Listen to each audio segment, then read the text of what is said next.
for making some time. Great to be back in Georgia. Grateful for Eric Erickson's Thank you so much, leadership. Mr. Vice President, for coming back here. You have course.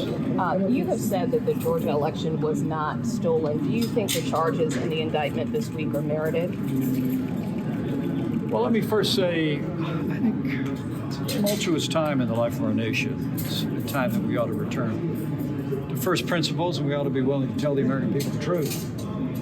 First principles are that no one's above the law, but the former president and all of those involved are entitled to the presumption of innocence that every American is entitled to. That being said, I do think it's important, irrespective of that case or other cases going forward, that we speak the truth to the American people, that I had no right to overturn the election. And the Georgia election was not stolen.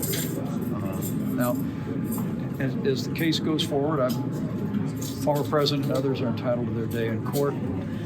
We'll continue to stand on that principle. But for me, for my part, I want the American people to know that on that fateful day, on January 6th, that I did my duty.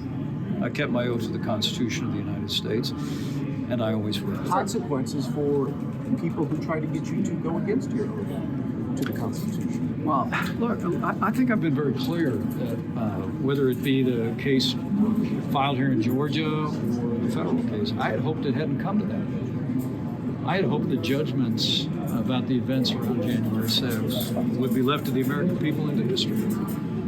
But that's not the case. So I want to assure that all those involved are afforded the presumption of innocence that every American is entitled to. But I have to tell you, everywhere I go across this country, and including today here in Georgia, it's just not what the American people are talking about. I mean, we just had mortgage rates hit a 20-year high yesterday.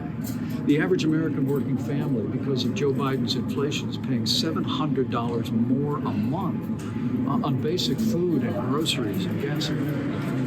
The American people are struggling under the failed policies of the Biden administration. When I reach that debate stage next week, we're going to be talking about the issues of the American people. Is the former president's lead right now just insurmountable? What can you do to catch up at this point? Well, just watch and learn. You know, we're traveling all across the country. My wife and I had a great time at the Iowa State Fair.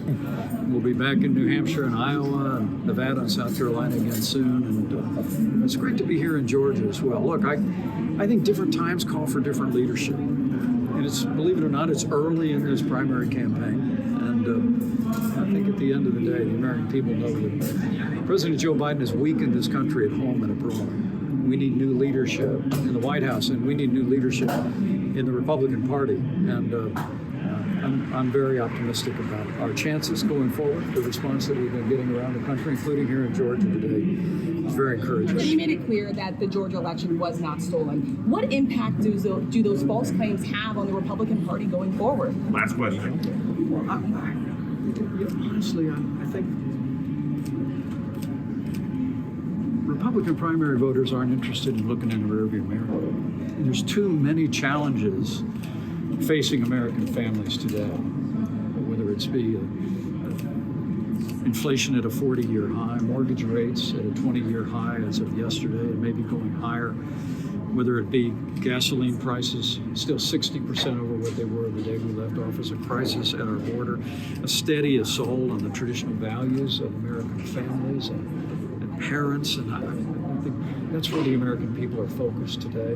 And we'll let these other issues work themselves out in a manner consistent with the rule of law. But for my part, we're going to continue to remain focused where the American people are focused. And I can't wait to get to that debate stage, and I hope everybody shows up. What are you doing to prepare? Thank you, everybody. Thank you.